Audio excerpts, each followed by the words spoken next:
Senhor seja com todos, amém? Vamos pegar a palavra de Deus e abrir comigo em Mateus, capítulo de número 26. Mateus 26, versículo 26, o texto diz assim: Enquanto comiam, Jesus tomou o pão, abençoou e partiu e deu aos discípulos e disse: Tomai e comei, isto é meu corpo. E tomando o cálice e dando graças, ele deu-lhe dizendo: Bebei dele todos. Verso 28, porque isto é o meu sangue. O sangue, na minha versão aqui, Novo Testamento, pode ser que alguma está Nova Aliança, que é derramado por muitos para a remissão dos pecados. Amém? Quero frisar esse versículo 28, que diz: Porque isto é meu sangue, o sangue do Novo Testamento, que é derramado por muitos para a remissão dos pecados. Senhor, fale conosco nessa manhã. A gente tem total certeza que o Senhor está manifestando a tua presença em nós desde o início desse culto. O Senhor sabe o temor que tem tomado o nosso coração e o anseio de viver e fazer a tua vontade. Oramos ao Senhor que assim como a tua presença é manifesta enquanto cantamos, louvamos, ou até melhor, nos preparamos para estar aqui, que a tua presença continue manifesta agora enquanto a tua palavra é pregada, ela é ministrada, que o nosso entendimento seja aberto, Senhor, que nós venhamos receber de ti sabedoria, que a tua palavra seja aquela espada com dois gumes penetrando a nossa junta, medula, alma e espírito, até mesmo para discernir as intenções do nosso coração, que nós não saiamos daqui vazios, que Satanás não roube a semente, que as pedras, meu Deus, não sufoquem, meu Deus, mas que a tua palavra caia numa boa terra, que é o nosso coração hoje, e produza o fruto a 30, 60 e até 100 vezes mais, e que no final seja feita a tua vontade, em nome de Jesus, amém. Por favor, pode sentar.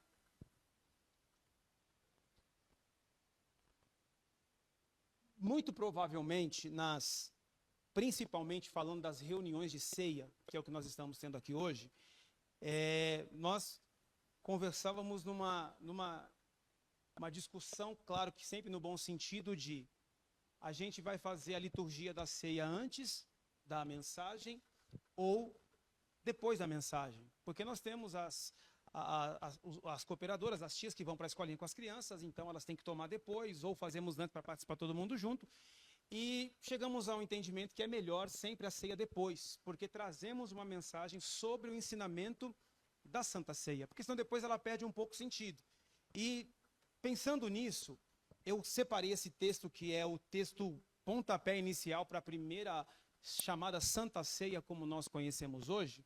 E Jesus, ele cita duas coisas fundamentais para a nossa fé e para aquilo que nós buscamos nele e, principalmente, para aquilo que nós celebramos aqui no dia de hoje. E a primeira coisa que ele diz, lá no versículo 26, que todos nós lemos, ele pega o pão e ele mostra o pão dizendo: esse aqui é o meu corpo. Obviamente que nós sabemos que o pão não era o corpo, mas sim um símbolo daquilo que ele era, porque ele diz diversas vezes que ele era o pão vivo que desceu do céu. Então ele pega esse pão e ele parte, ele quebra.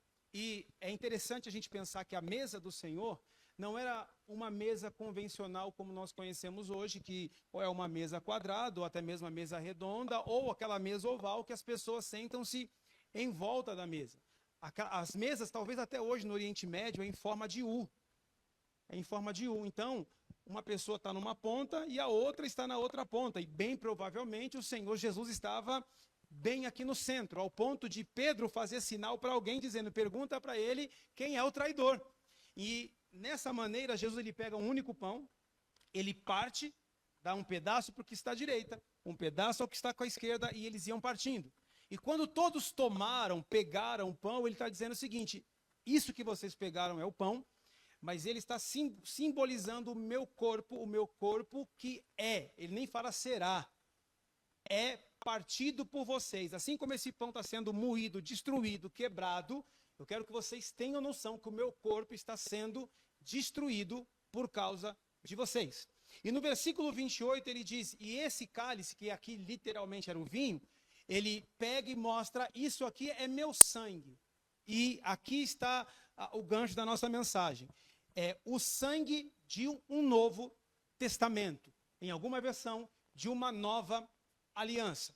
Então a gente tem que partir de um princípio que se está vindo uma nova, a velha já não funciona mais. Ao ponto do escritor aos Hebreus dizer que ela caducou. Caducou sabe quando uma pessoa tem uma dívida, passa 5 anos, caduca, ou seja, aquela dívida não existe, ela não existe mais. Aquela aliança, ela não existe mais. Por quê? Porque agora existe uma nova aliança que não é mais com uma aliança de mandamentos simplesmente de rituais humanos, mas com o próprio sangue do nosso Senhor Jesus. E aqui Jesus ele está mostrando para nós que ele está além do que veio, morreu por nós. Ele tem uma função que eu quero que Deus me abençoe de tentar te mostrar isso, porque é um pouco complicado. Ele tem uma função que a gente tenta trazer para nós até hoje, que nós nunca podemos ter e nem mesmo simbolizar isso, porque chega até ser mesmo uma afronta ao próprio Cristo. Por quê? Porque quando ele traz um sangue de uma aliança, ele está se colocando num papel acima de Moisés, e Moisés foi muito grande, principalmente no judaísmo, acima dos anjos e principalmente acima daqueles que eram responsáveis por levar o sangue para o sacrifício, que conhecemos como levitas, sacerdotes e sumo sacerdotes. Jesus, quando ele está dizendo esse é o sangue da nova aliança, ele está mostrando para aquele povo e consequentemente para nós aqui hoje, que todos os rituais, todos os sacrifícios, tudo o que foi feito no passado, naquilo que nós conhecemos como antiga aliança, caducou, ficou para trás e que literalmente nós entramos numa nova era, numa nova aliança que não é mais constituída por sacrifícios diários ou anuais, mas foi feito uma única vez pelo seu próprio sangue derramado no Calvário. Então a gente tem que entender que todo ritual antigo, ele era um ritual que a Bíblia chama de imperfeito e ele era a sombra daquilo que iria acontecer, porque no final das coisas tudo se converge em uma única pessoa, que é o Senhor Jesus Cristo. E quem fala melhor sobre isso é a carta aos Hebreus, e eu gostaria que você fosse comigo lá. Hebreus, no capítulo 9. Ficaremos aqui em Hebreus praticamente. Nós vamos ler o versículo 1. Eu provavelmente vou ler o capítulo 9 e 10 inteiro com você. Provavelmente. Talvez eu pule um outro texto só para a gente não se alongar tanto na mensagem. Carta aos Hebreus, no capítulo de número 9. A gente vai ler a partir do versículo 1. Deixa aberto aí se você achou. Antes da gente começar a leitura, deixa eu explicar para você o porquê dessa carta aos Hebreus. A carta aos Hebreus ela é considerada como se fosse o 5º ou 6º evangelho, porque ele fala inteiramente da pessoa de Jesus. Nós temos os 4 evangelhos lá que contam a história e a vida terrena de Jesus. Nós temos a carta aos Romanos, que é conhecido como Evangelho de Paulo, porque traz a demonstração da graça. E nós temos a carta aos Hebreus, que é considerado um outro evangelho, porque ele explana a vida de Jesus pós-morte. Aqui ele está contando Jesus pós-morte. Jesus morreu, ressuscitou, está sentado à direita de Deus, e a pergunta é, fazendo o quê? Alguém pode dizer, esperando o dia da sua volta. Muito pelo contrário. Jesus ele é chamado de maior do que a lei, maior do que Moisés, maior do que os anjos, maior do que Josué, maior do que todos, maior do que Arão. Ele é aquele que intercede por nós como um sumo sacerdote. Obviamente que eu não vou trazer isso à tona, mas se você ler, e eu sei que é chato de ler isso, mas é muito importante a gente ter pelo menos uma noção.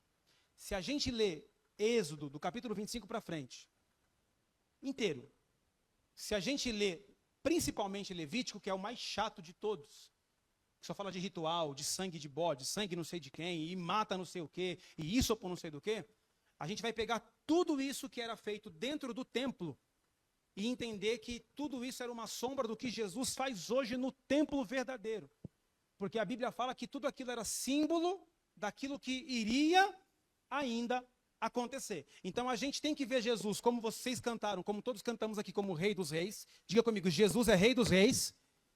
Ah, com esse ânimo ele não é nem Rei dos Reizinhos.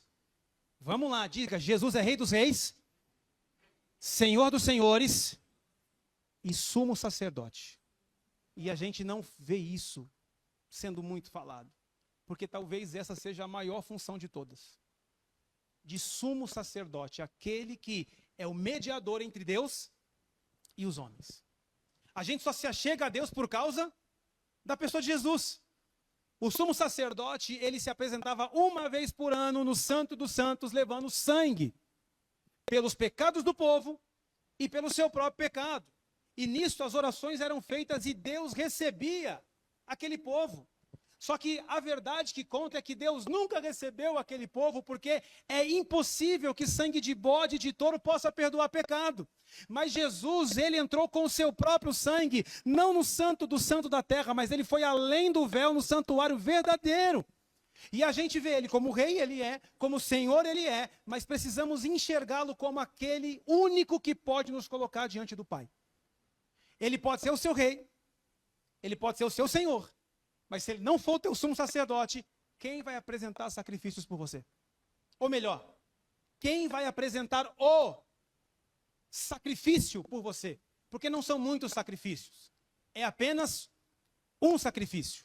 Um corpo que foi partido e um sangue que foi totalmente derramado para trazer para nós um novo testamento e uma nova aliança. E quando é escrito isso aqui aos hebreus, era um povo que se converteu, é um povo que saiu do judaísmo para o cristianismo e começaram a perder casas, começaram a perder empregos, começaram a ser mortos, começaram a ser perseguidos, e para evitar essas mortes, alguns estavam começando, outros pensando em voltar ao judaísmo. Então, alguém que ninguém sabe quem foi ainda, escreve essa carta dizendo: olha, tudo que vocês faziam no passado era uma sombra. A realidade é essa. E vocês não podem voltar para lá. Porque tudo aquilo já foi, caducou, é passado, não é por obra, não é por ritual, porque Jesus já fez tudo isso e ele é o nosso sumo sacerdote dos bens futuros.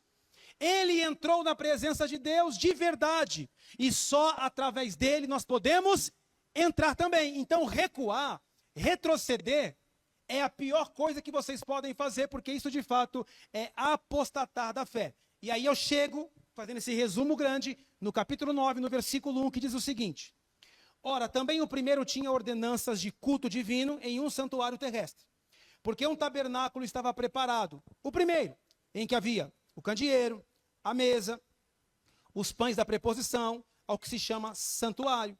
Mas depois do segundo véu estava o tabernáculo que se chama o Santo dos Santos, que tinha o incensário de ouro, a arca da aliança, coberta de ouro toda em redor, em que estava um vaso de ouro que continha o maná, a vara de Arão, que tinha florescido, e as tábuas do concerto.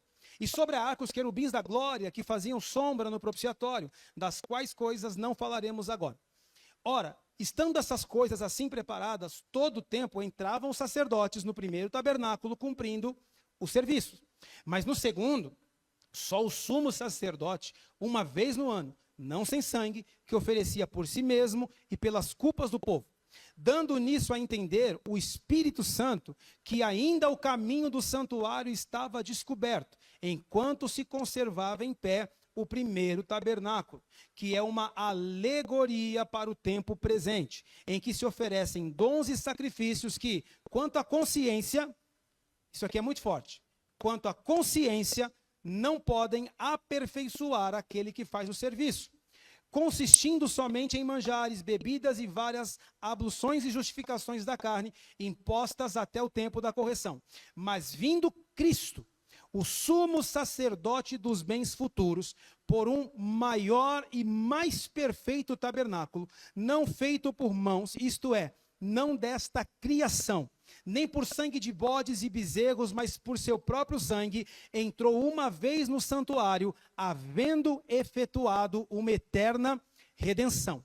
Porque se o sangue de touros e bodes e a cinza de uma novilha, esparzida sobre os imundos, o santificam, quanto à purificação da carne, quanto mais o sangue de Cristo, que pelo Espírito eterno se ofereceu a si mesmo, imaculado a Deus, purificará a vossa consciência das obras mortas para servirdes ao Deus vivo. E por isso é mediador de um novo testamento, para que, intervindo a morte para a remissão das transgressões que havia debaixo do primeiro testamento, os chamados recebam a promessa da herança eterna. Parece complicado, mas não é. Parece complicado, mas não é. Isso aqui é muito simples de entender. Vamos lá.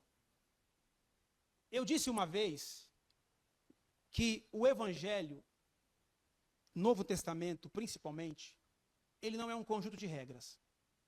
Ele não veio para dizer para você e para mim o que a gente pode ou o que não pode. Até porque eu tenho essa consciência. Todos sabemos o que pode e o que não pode. Não precisa ser crente para saber o que pode ou o que não pode. A gente aprende de criança, isso é ética e moral. Criança sabe que não pode mentir. Tanto que quando ela mente, ela fica envergonhada, ela fica com medo, ela acha que vai apanhar. Ela sabe que não pode, mas ela mente. Mas ela sabe que não pode. O evangelho não traz ordens. Faça isso ou não faça isso. O evangelho traz consciência. E o maior exemplo para a gente deixar isso muito claro é trânsito. É trânsito. Eu sei que eu não posso furar o sinal vermelho. Eu tenho consciência disso. É total consciência, pode ser agora, 10 da manhã, ou pode ser hoje à meia-noite, que não tem nenhum carro, nenhum guarda, nenhum radar. Mas conscientemente eu sei, eu não posso furar o sinal vermelho. Ninguém precisa me dizer isso. A gente aprende na escola isso. Eu sei que eu preciso respeitar as pessoas mais velhas. Independente se ela é conhecida ou não, eu tenho cuidado de todo mundo que é mais velho que eu, é senhor e é senhora, com o maior respeito do mundo. É consciência isso. Não é uma questão de pode ou não pode. O evangelho não é regras. O evangelho é consciência. Quando os sacerdotes levavam o sacrifício, eles entravam, faziam um ritual, entendendo, estou levando o sacrifício, estou sendo perdoado, mas a consciência deles continuava sempre a mesma. Quando eles saíam daquele sacrifício, eles continuavam com a mesma consciência. E aqui a gente vai abranger o assunto. Qual que era a consciência? A lei de Moisés dizia, não adulterarás. O sacerdote oferecia o sacrifício, ele orava pelo povo, orava por si mesmo. Quando ele saía dali, entenda o que eu vou dizer, ele não adulterava. Isso é tremendo para você entender. Ele não adulterava. Por que ele não adulterava? Porque a lei dizia que se o homem fosse pego em adultério, ele seria morto e apedrejado. Mas a minha pergunta é, ele não adulterava porque não queria, ou ele não adulterava porque tinha medo da punição de ser morto? Logo, a carne era santificada, mas a consciência continuava imunda, ao ponto de Jesus, o autor do Novo Testamento, dizer, Moisés disse, não adulterarás, mas eu digo que o homem que olhar para uma mulher com intenção de o fazer, ele já adulterou, porque ele adulterou na sua consciência, e o sangue de bode, o sangue de touro não purifica a nossa consciência. A nossa consciência só é lavada pelo sangue do Senhor Jesus. E esse é o detalhe. Ele todos os anos entrava. Jesus entrou uma única vez. Aqui entramos no ponto ceia. Por quê? Eu já falei isso aqui e vou repetir. Esse negócio de toda a Santa Ceia, pedir perdão de pecado, não existe. Não existe. A gente criou. Estamos fazendo igual o sumo sacerdote. A diferença é que ele fazia uma vez por ano. E a gente faz uma vez por mês. Mas a Bíblia fala que Jesus, uma única vez, já purificou a nossa consciência. Ou seja, mais do que fazer porque não podemos, nós temos hoje liberdade em Cristo de escolher ou não, porque a nossa consciência já foi purificada no Senhor, amado.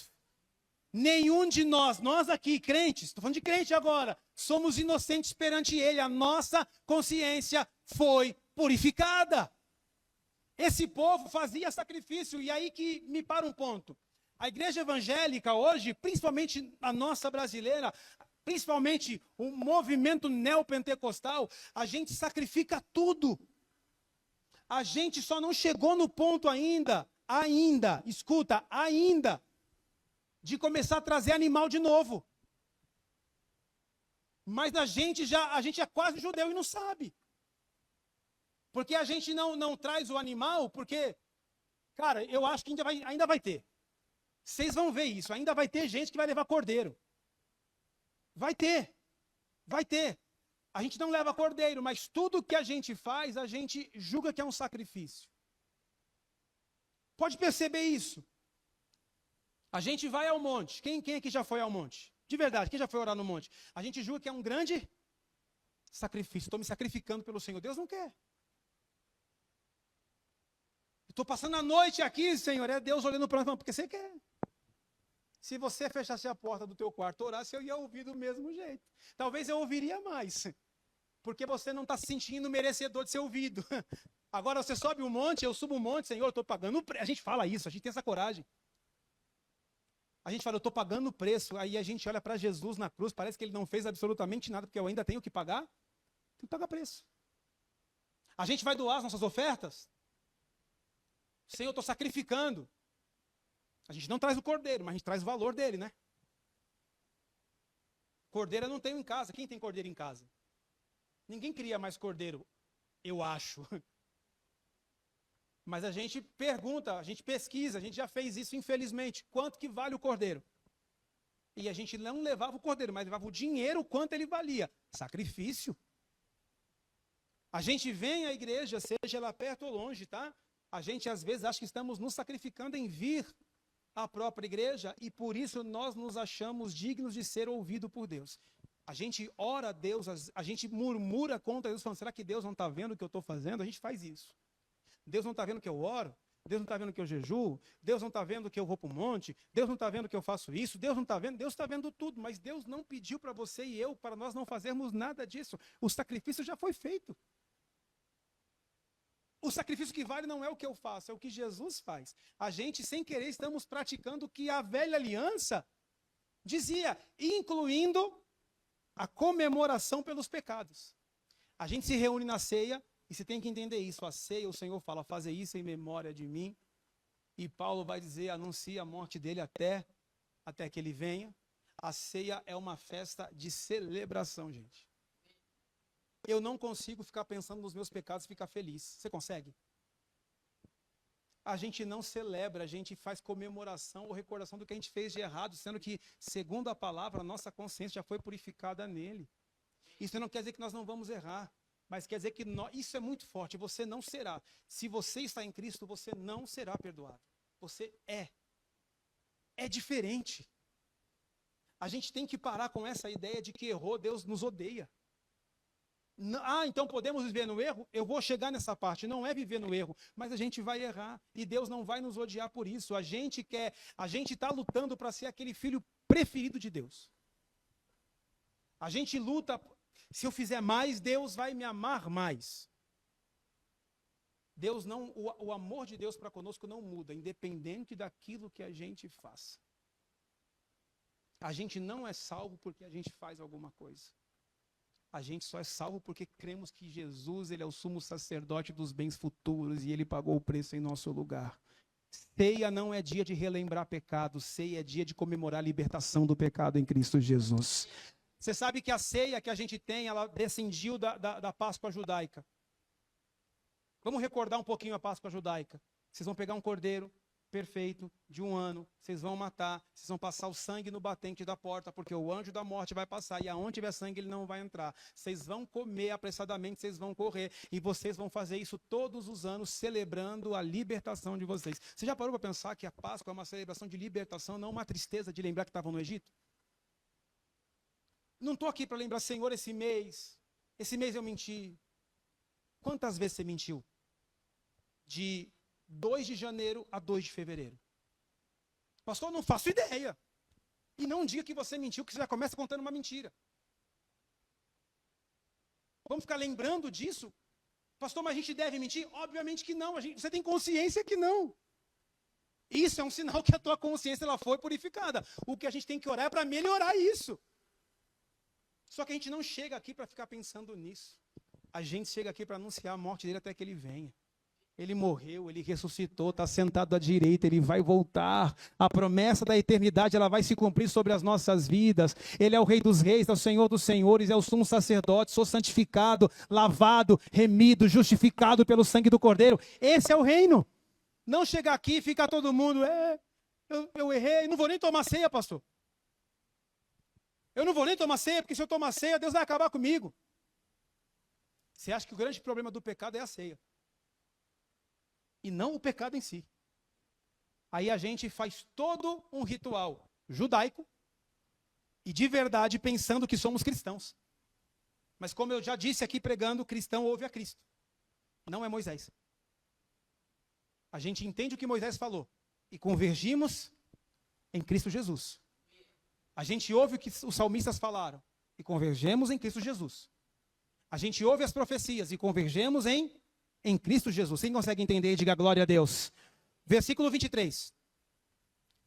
De sorte que era bem necessário que as figuras, olha só, das coisas que estão no céu assim se purificassem, mas as próprias coisas celestiais com sacrifícios melhores do que estes. Porque Cristo não entrou num santuário feito por mãos, figura do verdadeiro, porém no mesmo céu para comparecer por nós perante a face de Deus.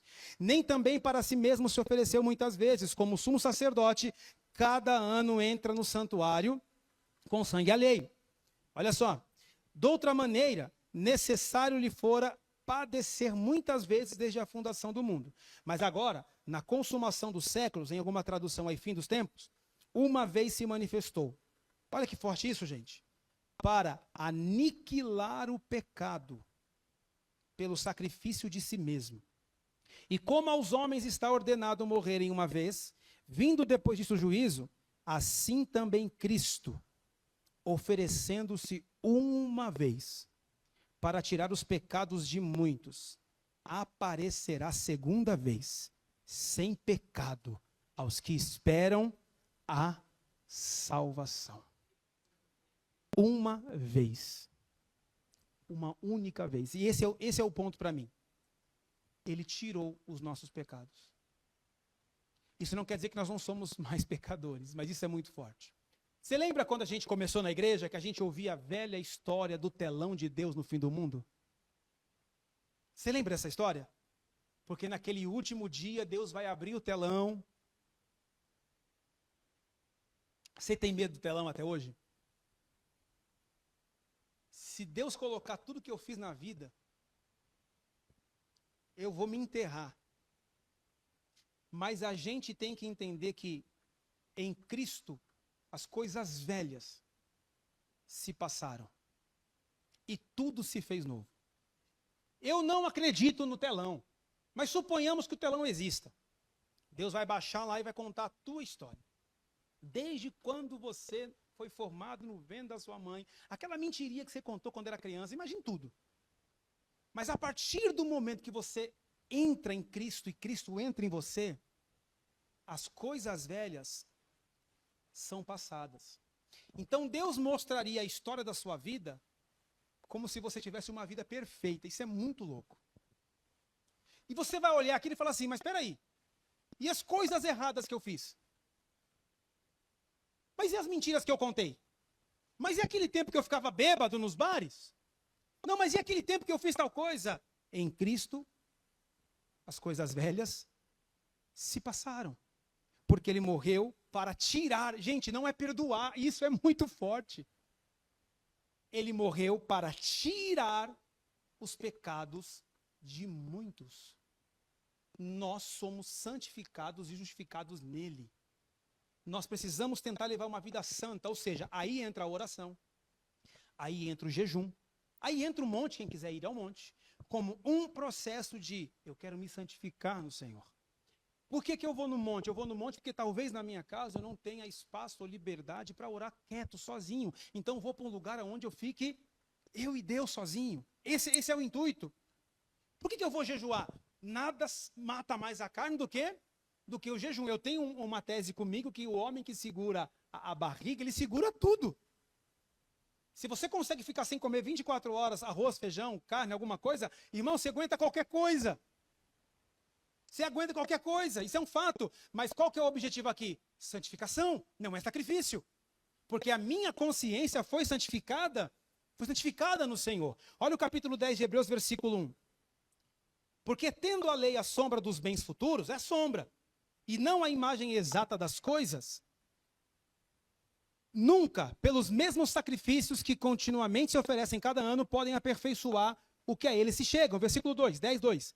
De outra maneira, teriam deixado de se oferecer, porque, purificados uma vez os ministrantes, nunca mais teriam consciência do pecado. Nesses sacrifícios, olha o que eu falei para você, porém, cada ano se faz comemoração dos pecados, porque é impossível que o sangue dos touros e dos bodes tire os pecados. A gente não, como eu falei, nós não sacrificamos nem touro nem bode, mas é possível que o cálice perdoe pecado? Gente, eu não sei quem compra o cálice da igreja, de verdade, mas deve ter comprado no Sonda. Deve ter comprado no Sonda aqui do lado. Agora, vamos lá. Esse mercado aqui vende um suco de uva que vai nos perdoar, vai nos purificar? Consegue entender isso? Então nós não estamos aqui para comemorar pecados, estamos aqui para celebrar a libertação dele. Estamos para celebrar nossa consciência purificada. Sim, somos pecadores, mas o Senhor nos amou, nos escolheu, nos remiu, nos resgatou. E essa é a nossa memória. Não quem éramos antes dele, mas quem somos nele. Para que o nome dele seja glorificado em nossas vidas. Para que ele seja visto e não nós. Esse é o detalhe. Então a gente tem que parar de todo mês comemorar pecado. A gente tem que parar com isso. A gente tem que pensar que todo mês celebraremos a libertação dele. Ele tirou de nós o pecado. Ele nos libertou do pecado. Vamos avançar um pouquinho, versículo 10. Se eu ler tudo, a gente vai ficar aqui até meio-dia, eu não estou afim não. Vamos lá. Na qual vontade temos sido santificados, olha só, pelo sacrifício do corpo de Jesus feito uma vez. Assim todo sacerdote aparece cada dia, ministrando e oferecendo muitas vezes os mesmos sacrifícios que nunca podem tirar pecados. Mas esse é Jesus, havendo oferecido um único sacrifício pelos pecados, está sentado para sempre à destra de Deus. Daqui em diante, esperando até que os seus inimigos sejam colocados por debaixo de seus pés. Porque com uma só oblação ou sacrifício, aperfeiçoou para sempre. Isso é forte. Aperfeiçoou para sempre os que são santificados. E também no Espírito Santo nolo testifica, porque depois de haver dito, este é o concerto que farei com eles depois daqueles dias, diz o Senhor. Porei as minhas leis em seu coração, as escreverei em seus entendimentos. Acrescenta, jamais me lembrarei dos seus pecados e de suas iniquidades. Ora, onde há remissão destes, não há mais sacrifício pelo pecado. Você frisou bem o versículo de número 17? E jamais me lembrarei dos seus pecados. Você lembra de uma coisa que Deus esqueceu. Pecados são lembrados como testemunho de libertação. Nada mais disso. Romanos 8 diz, nenhuma condenação há para aquele que está em Cristo Jesus. Não há condenação, não há culpa. Culpa é coisa de religião, gente. Cristo não. Cristo é consciência limpa nele. Parece que a gente é forjado a se sentir culpado o tempo todo, sabe? E eu não estou dizendo que nós somos isentos de erro. Muito pelo contrário, tanto que eu vou chegar na parte final, aqui mesmo do capítulo 10, por favor. Eu queria poder ler tudo com vocês isso aqui. Mas se eu ler tudo, vai ficar de verdade muito extenso. E não é a nossa intenção aqui, é tentar resumir o máximo possível para a gente entender. Aqui mesmo em Hebreus capítulo 10, olha o versículo 26. Para mostrar que não é porque já somos santificados, a consciência foi purificada, que Deus não se lembra do pecado, que nós podemos viver nele, tá? Versículo 10, que é tão forte quanto. Por quê? Se pecarmos voluntariamente, ou seja, eu quero pecar, decidi errar. Depois de termos recebido o conhecimento da verdade, já não resta mais sacrifício pelos pecados, mas uma certa expectação horrível de juízo e ardor de fogo, que há de devorar os adversários. Quebrando alguém a lei de Moisés, morre sem misericórdia, só pela palavra de 2 ou 3 testemunhas. De quanto maior castigo cuidais vós, será julgado merecedor aquele que pisar o Filho de Deus e tiver por profano, em alguma tradução está comum, qualquer coisa, coisa vã, coisa vil. o sangue, que a gente começou lá no começo, ó, o sangue do testamento, com que foi santificado e fizer agravo ao Espírito da graça. Então vamos lá, para a gente encerrar aqui? Nossa consciência é purificada nele, os pecados foram tirados de nós, o nosso pecado foi apagado, então isso é honesto, eu não serei hoje justificado, eu fui justificado quando a minha vida foi entregue nas mãos de Jesus, quando eu acreditei nele como meu Senhor, quando eu criei na palavra de Deus, a minha consciência foi purificada, no meu interior foi colocada a sua lei e a sua vontade, eu sou justificado por ele. Se hoje eu decidir pecar voluntariamente, ou seja, eu quero fazer errado porque eu quero fazer errado, é voluntário. Eu posso pegar esse copo de água aqui, que eu estou bebendo, descer para conversar com você, tropeçar e derramar em você. Isso foi um acidente. Você pode ficar bravo comigo, mas você vai falar, poxa, ele se machucou, cortou a mão. Outra coisa sou eu pegar o copo de água aí e jogar em você. O nome disso é o quê? Foi voluntário. Se, depois de termos conhecido a verdade, ou seja, consciência purificada, justificado pelo sangue do Cordeiro, lei no coração, lei na alma, e mesmo assim, voluntariamente, eu quero e vou fazer, isso é forte, isso dói meu coração, já não restam sacrifícios mais pelos meus pecados, porque eu estou pisando o sangue dele. Eu estou dizendo, seu sangue não valeu de nada, Senhor, porque mesmo o Senhor morrendo, me justificando, me perdoando, tirando meu pecado, eu vou lá e peco de novo. Então não é porque eu fui perdoado que eu vou viver debaixo desse pecado, até porque eu entendo que, de verdade, o Espírito Santo habita na gente, ele não deixa. É difícil. De verdade, a gente usa a palavra incomodar, como se o Espírito Santo fosse um incômodo para a gente. Mas é amar. A gente tem filho, a gente vive pegando no pé para não fazer certas coisas. E como todos nós já fomos adolescentes aqui, para todo adolescente, pai e mãe é chato. Porque nós não deixamos eles fazerem nada. Então nós nos tornamos um incômodo. E aí, alguns, para não falar todos, né? Começam a fazer de forma escondida. Mas olha que detalhe, faz escondido porque tem consciência de que não pode fazer. Só que tem um detalhe aqui, nós nos comportamos como adolescentes e achamos, só não falamos que o Espírito Santo é chato, porque ele nos incomoda. Só que a única diferença é que não tem como fazer escondido dele. Ele vai ver. Eu estava ontem, fui cortar o cabelo, conversando com o barbeiro, corto toda vez no mesmo lugar, então você pega amizade com o barbeiro, né? E quem mora aqui em Cajamar, talvez na região toda aqui, sabe que uma moça que trabalhava aqui no shopping, ela estava voltando do trabalho, trabalhava em um restaurante aqui no shopping, desceu no ponto de ônibus e ninguém sabe o que aconteceu, ela sumiu já tem 4 dias, foi quarta-feira que ela sumiu. Até acharam um corpo, acharam que era dela, mas viu que não é o corpo dela. Só que há algum tempo atrás, eu acho que há uns 2 meses atrás, uma menina de 15 anos, que mora aqui na cidade de São Pedro, ela foi encontrar um namoradinho, saiu de casa para encontrar um namoradinho, e ela foi estuprada e morta por outras 2 pessoas além do namorado. E essa mocinha, ela é sobrinha do barbeiro que estava cortando ali o meu cabelo. E ele começou a contar essas histórias e a gente começa a olhar a humanidade. A moça sai para trabalhar e não volta para casa, a menina sai para encontrar alguém escondido e olha o que aconteceu com ela. A gente percebe que a consciência do ser humano, ela é uma consciência totalmente contaminada, maligna e maléfica. E eu digo para você que muitos desses que cometem tais coisas estão numa ignorância muito grande, porque a gente nunca pode esquecer que a natureza do homem é má. Então, de verdade, uma pessoa que cresceu num ambiente, vamos dizer, hostil, de violência, de bebida, eu vou medir a palavra para você não entender errado. É comum ele cometer essas coisas. Porque na consciência dele aquilo é normal. Ele convive com aquilo. Geralmente pode acontecer de alguém que foi abusado se tornar também um abusador. Porque é o que ele entende de como funciona a vida. Você consegue entender o que eu estou falando aqui?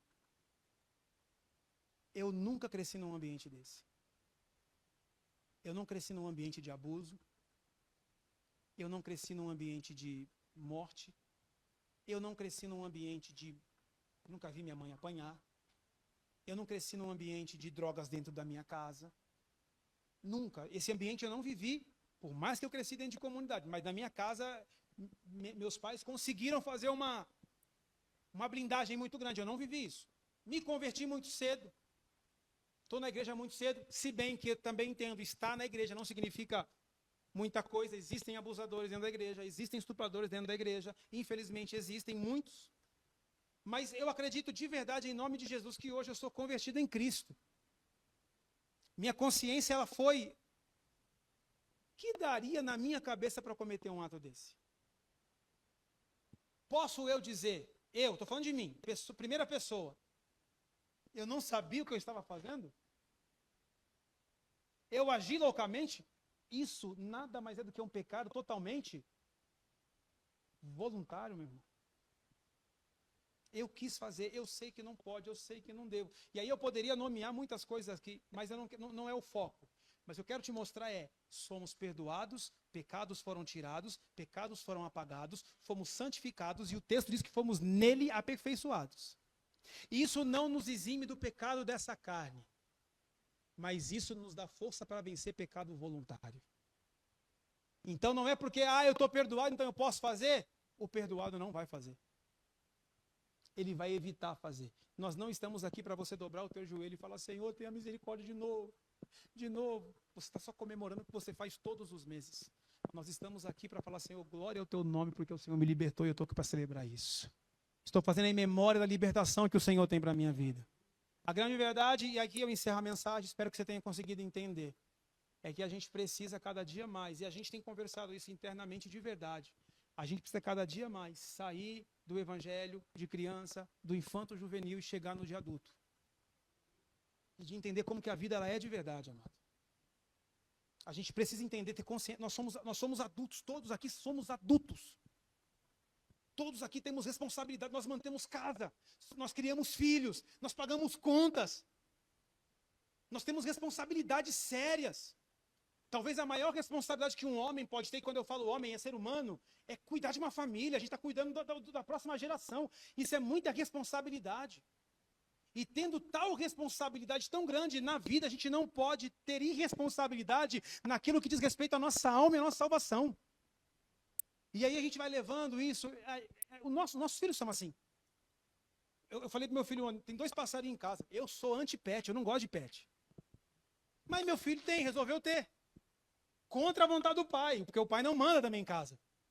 Mas tem 2 lá. Esses passarinhos vão dormir lá fora. Não, pai, porque vai dormir lá fora, porque 5 horas da manhã é uma gritaria de passarinho dentro de casa. Eu acordo todo dia 4h30, o dia que eu posso dormir até 10 horas, 4h30 eu estou acordado. É uma gritaria danada. Meu Deus, eu quero matar aqueles passarinhos. Aí tudo bem, coloquei lá fora, cobri, fiz um esconderijo. Acordo hoje 5 horas da manhã. Passarinho cantando para dentro de casa, eu coloquei para fora. Quando eu vou lá, aonde está o bendito dos passarinhos? Está dentro de casa. Eu falei para colocar fora, ele colocou escondido dentro. Eu vou chegar em casa agora, ele vai estar no maior cara de pau. Desculpa, pai. Obviamente que eu não vou bater nele por causa disso. É porque meu filho acho que nunca apanhou, deve ter tomado uma cintada uma vez para sair da minha cama que não queria dormir comigo até ser adulto. Mas aí eu vou fazer o quê? Eu vou matar meu filho? Não, eu vou perdoar meu filho. Mas por que ele é assim? Porque ele ainda é um adolescente. Só que eu não sou mais. Se eu fizer alguma coisa errada, eu não posso fazer errado sabendo que meu pai vai me perdoar depois. Sabe aquilo? Meu pai não vai me matar porque eu fiz isso, né? É só pedir. A gente tem isso, é só pecar, depois é só pedir? Pede perdão, tá tudo certo.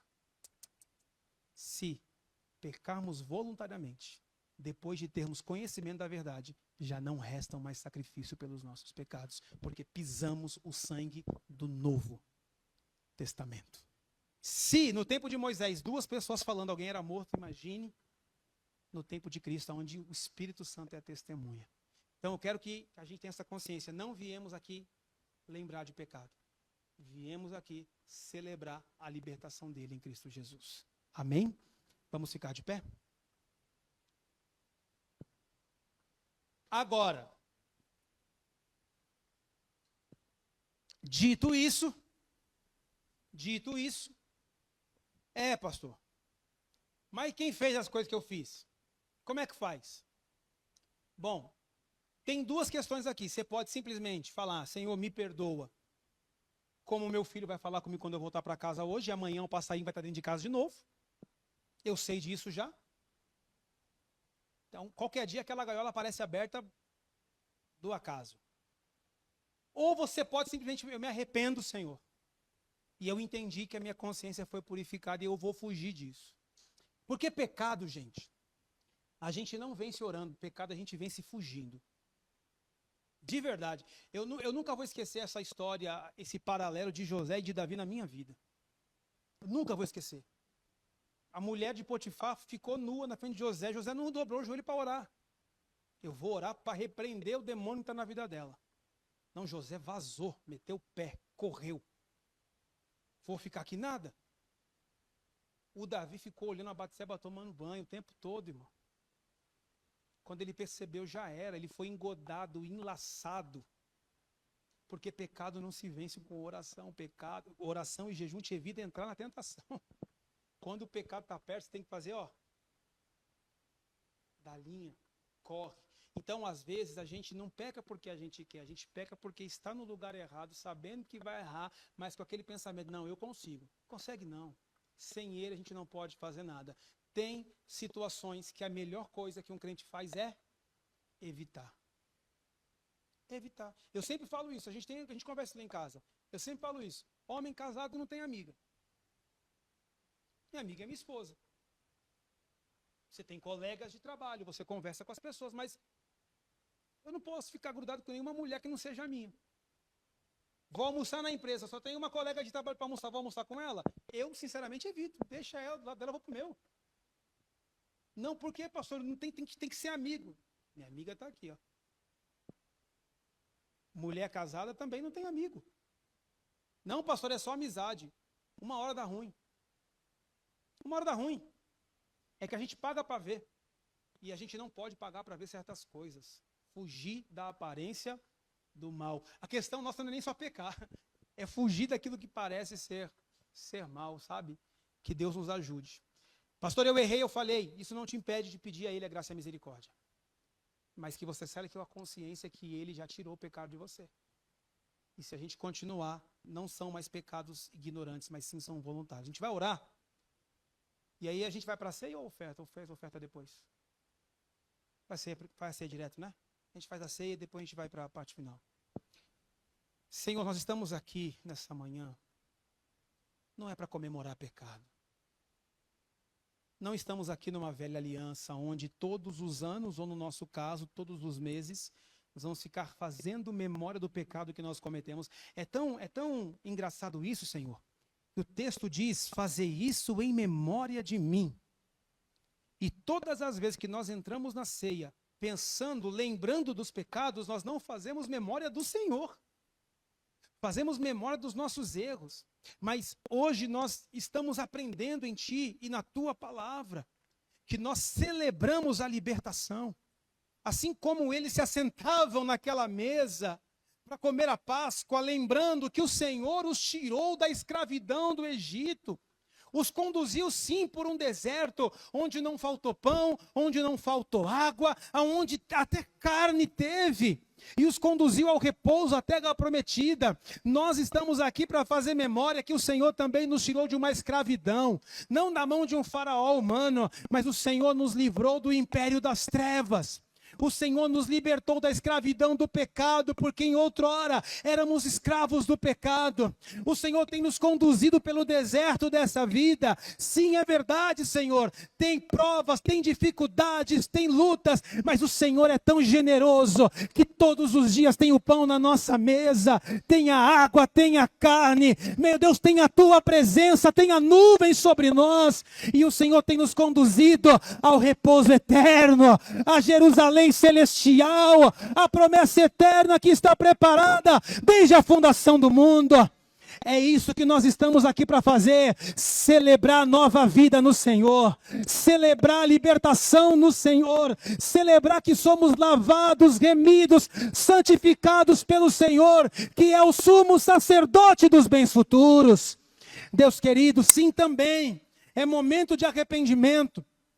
Se a gente falhou, meu Deus, por não ter a consciência que neste dia, como caíram as escamas dos olhos de Saulo, que hoje, meu Deus, caiam também as nossas escamas, que a tua lei venha a estar no nosso coração e a tua verdade na nossa consciência, que seja assim uma manhã de perdão, uma manhã de renovação, uma manhã de recomeço, de uma aliança lembrada, de uma aliança renovada, e que possamos participar com alegria no manifestar da tua presença, tanto do corpo quanto do sangue, do Novo Testamento, de uma nova aliança, que nós não venhamos fazer sacrifícios inúteis e em vão, mas que nós venhamos estar, Pai, no centro da tua presença, oh glória, no centro da tua vontade, vivendo aquilo que é simples, mas é verdadeiro e que tem mudado a história das nossas vidas, em nome de Jesus. Amém, Senhor. Graças a Deus, glória a Deus. Você pode aplaudir o nome do Senhor Jesus. Louvado seja o nome do Senhor Jesus. Tudo que estiver relacionado a culpa, a medo, a gente tem que jogar fora. A Bíblia fala que o verdadeiro amor